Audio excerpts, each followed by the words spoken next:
This is Michelle from Sammy Wong's Kitchen. Today's part 6 of our Cooking 101 series, and we are going to learn how to prep meat for stir fry. Okay, a few tips on slicing steak. Use a very sharp knife and preferably a chef's knife versus a serrated knife.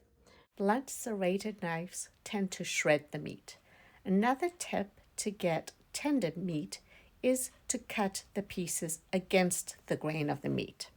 The grain of the meat are the muscle fibers that run along the meat. So as you can see here from this flank steak, the muscle fibers are running across here.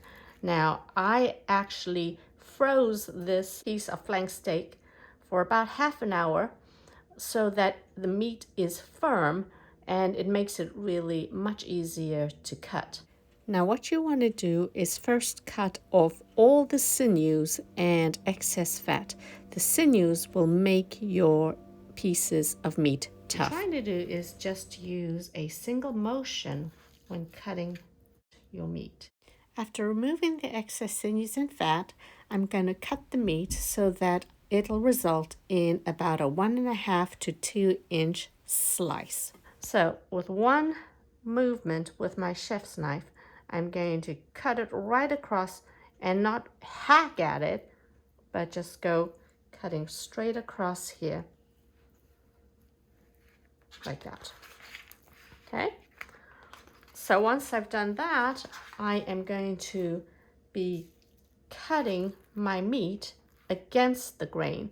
And in order to get these slices a little higher than the actual height of the steak or whatever meat you're using, you can cut it at a diagonal. So I'm going to cut it at the diagonal in one motion, and there you have it. Okay, so I'm going to do that again.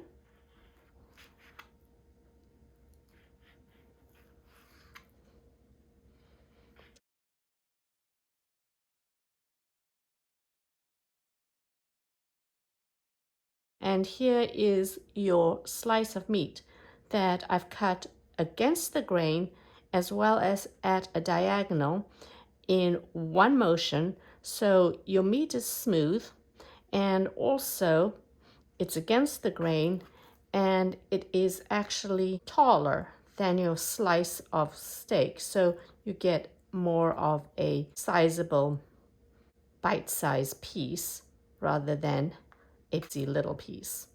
So cut it on a dishwasher-safe plastic, remove sinews and excess fat, cut it with a sharp knife against the grain, cut it at a diagonal, and if necessary, freeze for half an hour before cutting. Okay, so here is my sirloin steak, which I have just rinsed and dried. The challenge with sirloin steak is that sometimes you get a piece of steak that runs across several different muscle groups and the muscle fibers are running every which way, making cutting against the grain quite challenging. So this is how we'll do it. We're first going to remove all the fat and then we'll remove all the sinews, because what tends to happen during stir frying is that the sinews will shrink up and cause the meat to toughen. Now you can't really tell from this, and it's a little difficult because what is really happening here is the grain of the meat is actually running this way. You can see how the grain is running this way. And ideally, what you want to do is cut the meat against the grain so that it'll actually be more tender. What you can do here, knowing that this is where the grain is, you can slice it this way and then slice it in bite-sized chunks so it will be like that. You can see that the grain is running along here and I want to cut across it. So if I cut it this way, I'm cutting across the grain. And when I cut it diagonally, it's giving me a larger piece. So that's how you cut the sirloin steak.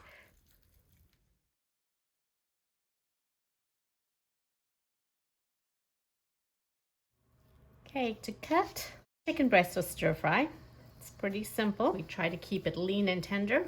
So we're going to remove the fat. What we try to do with stir fry is have it about 1.5 to 2 inches width by 1 inch height as a rectangular piece, and the thickness is about 1/4 inch thick. So you can slice it first down the middle. I don't want to cut it down here because then basically these little pieces are really small. So I'm going to cut it from here. So at least when I do slice it in the diagonal, we'll still have pretty decent size strips. So if I cut it around here, then you'll notice that this then all becomes about two inches wide.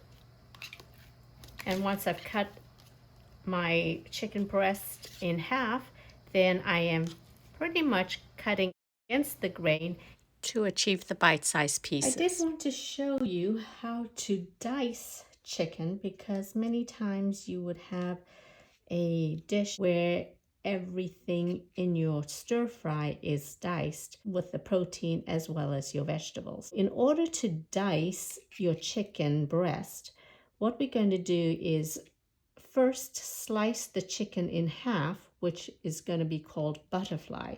So as you can see, the chicken itself here is about 1 inch, and we don't want that to be so thick because otherwise it's just going to take too long to cook. What we're going to do is cut it in half, so we'll have about 1/2 inch. So we're going to cut that right there.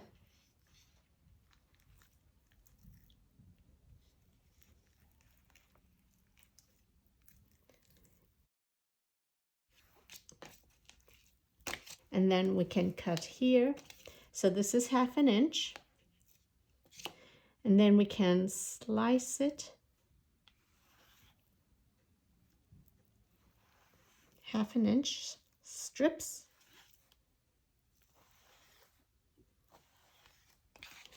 And then we'll slice it the other way so that we will get our 1/2 inch dice size.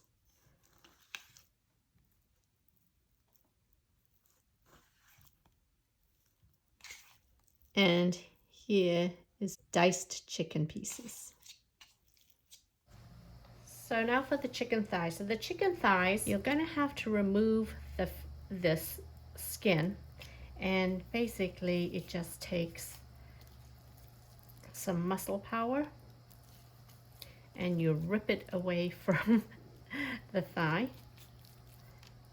and then cut fat pieces here.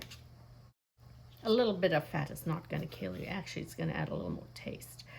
And then what you need to do, there's a deboning knife, and I'm going to cut right at the edge of the bone, and then run my deboning knife, which has a tip here and it's somewhat narrow at the end, run it along the bone so that I can separate the bone from the thigh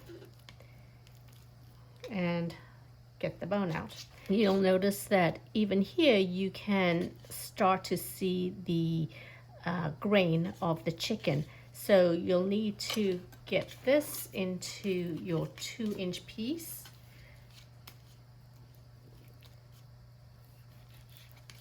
This will be a nice 2-inch piece, and then slice this against the grain.